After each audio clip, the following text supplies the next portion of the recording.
Now, friends, it's my privilege to introduce the of today longest-serving Social Democratic Prime Minister in Europe, namely, since 2013, the Prime Minister of Malta, Joseph Muscat. Welcome.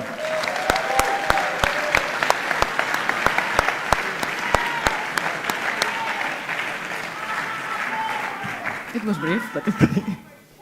Thank you very much, Antonio, for hosting such an important event which brings us together to discuss the future of our movement.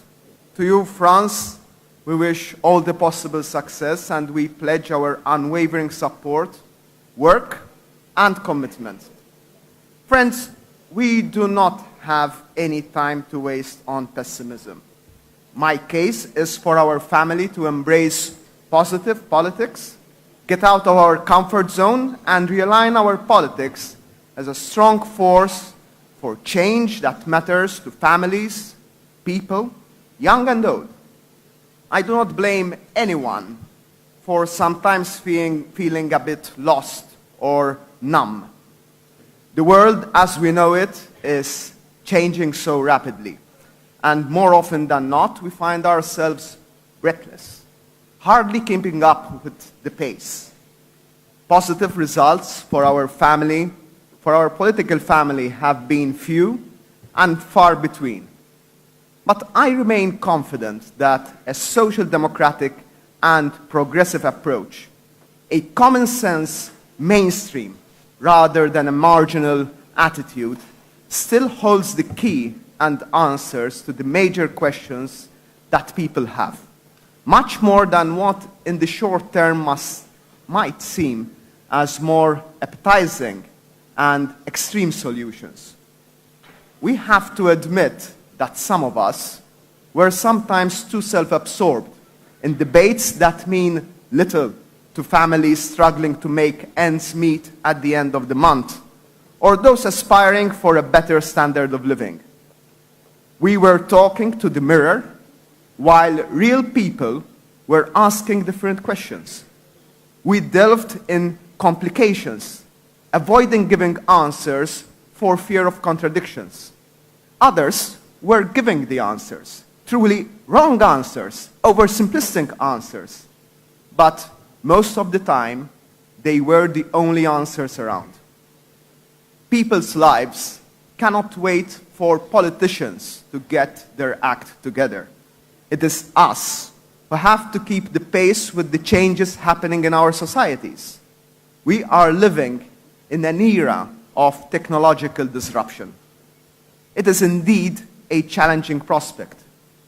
The Industrial Revolution brought about by technological advancements, which then have simplified the nature of work, making work more accessible to lesser trained people. This access to work in turn led many people who were previously disenfranchised to start earning a decent living, organize themselves into trade unions, and benefit from social mobility.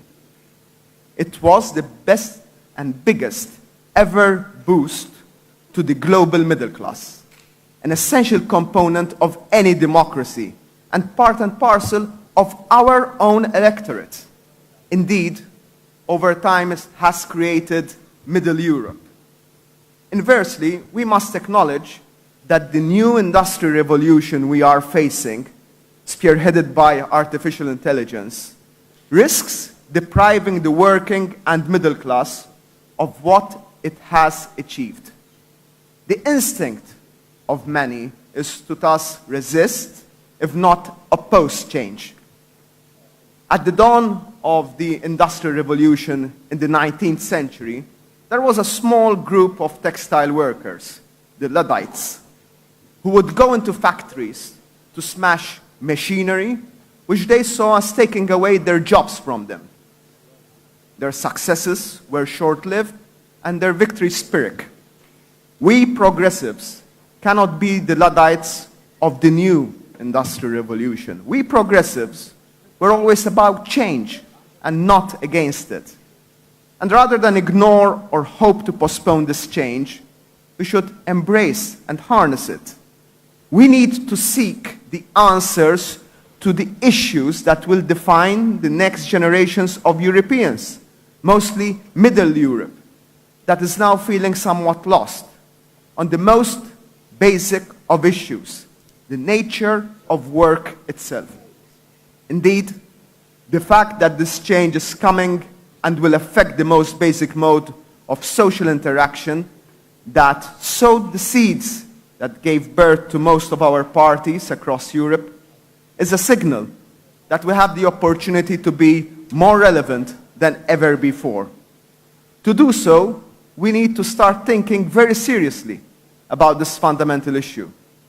This is, to me, a crucial point which the next Commission President, hopefully our friend France, will need to prioritize. Disruption in our time is not limited only to technology. We are also living in an era of politics of disruption. Up to now, we have left this field barren from our influence. It has proved fertile for others, from the United States to the United Kingdom, the results of which are known to all. It is about time to start some disruption of our own. Disruption is not about wearing a particular color or banging one's feet. A politics of progressive disruption is one where we challenge, we surprise, we provoke. We should not fear to do so in all areas outside our comfort zone. Years back, a seasoned statesman told me that when a conservative politician steals one of our good ideas, and there have been quite a few of them, he or she is called smart. But when one of us takes a sensible policy from somewhere else, we call him a traitor. Well, if we want to succeed, and we can succeed, we have to go where we think we cannot venture. If voters trust us on social justice, we must not be afraid to venture on economic governance. If people agree with us on human rights, we must speak to them about security and crime too. If people believe us on Europe, we should also say that it does not mean that we love our countries less. Actually, it means we want our country to be stronger because it is walking with others and not going on our own that we are stronger.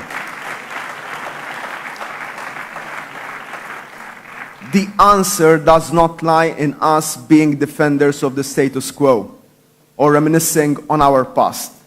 After all, the great successes of our movement came when we broke with the past.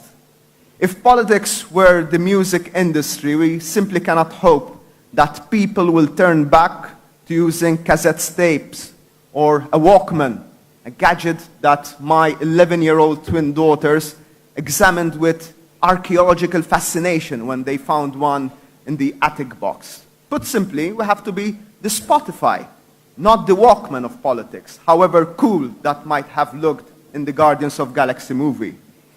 We are models, and there are models even in politics, in progressive politics, that work, especially if we understand the historic moment we are in, open our doors, and work in close proximity with all those who want Europe to move forward, who want more unity, not division, who stand for optimism and not pandering to anger.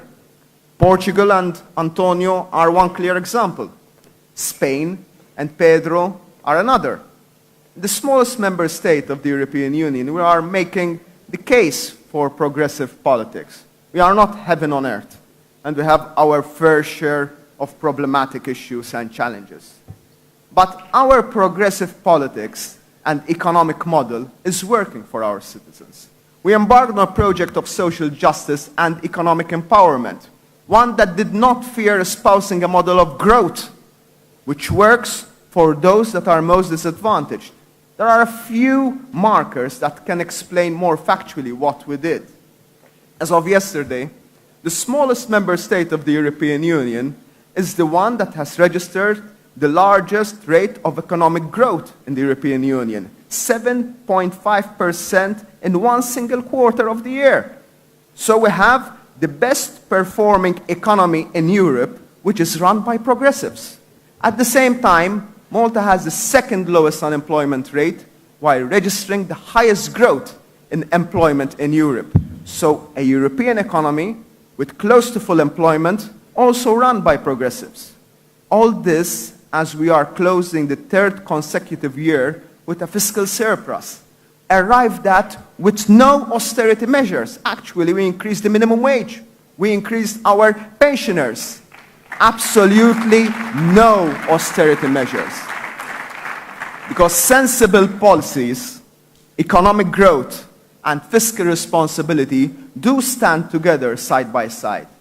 So a fiscal surplus with no austerity is run by socialists. We managed to do this by believing in enterprise and business, that they are important engines of our economy, and we should not be afraid of talking about business, but also by having the state that supports and empowers individuals that fall behind, helping them not by giving handouts, but by making it easier for them to work and earn a living. Making work pay was our approach to help individuals move up the social ladder. We did this by being innovative, disruptive. Women before were staying more at home and giving up finding a job. Childcare costs were the single biggest barrier to entry in the labor market. Our solution was to introduce free, universal childcare to all parents that work. The first and only European Union member state to do so. All schooling and transport costs for school are now free of charge. All this led to a drastic increase in female participation in the labor market, leading thousands of women to be economically independent for the first time in their lives. And that makes a huge difference. It makes a huge difference, especially for women who are in an abusive relationship, because it makes it easier for them to finally walk away from that abusive relationship.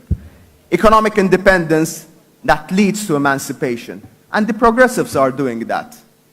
Now we are setting our sight on destroying the glass ceiling on female participation in politics by introducing affirmative action that will continue to change our society. While we are reviving our country economically and fighting the roots of poverty that stems from unemployment, we also are moving with other reforms. We legislated in favor of equal marriage and opened adoption rights for everyone. We introduced the world's most progressive legislation on gender identity for transgender persons, even introducing the X marker in our documents. We outlawed conversion therapies. Equality has become a mainstay in all our laws. Malta now ranks first in the Rainbow Europe Index with a score of 91.4%, with the second country trailing by a staggering 13 percentage points. All this is being done by progressives. This week, we took our progressive politics on LGBTIQ rights to Europe.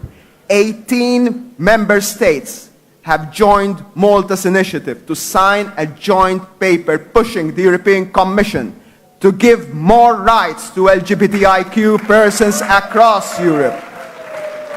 It is this kind of progressive politics, of unity, of equality, of fairness, of sustainability that Europe needs. It is only progressive forces joined together that can move such initiatives for our citizens. There is indeed scope for progressive social democratic policies in Europe if we manage to reclaim the banner of change and take over the politics of disruption. For our politics to reach new heights, we need a strong, progressive alliance which sees across artificial divides.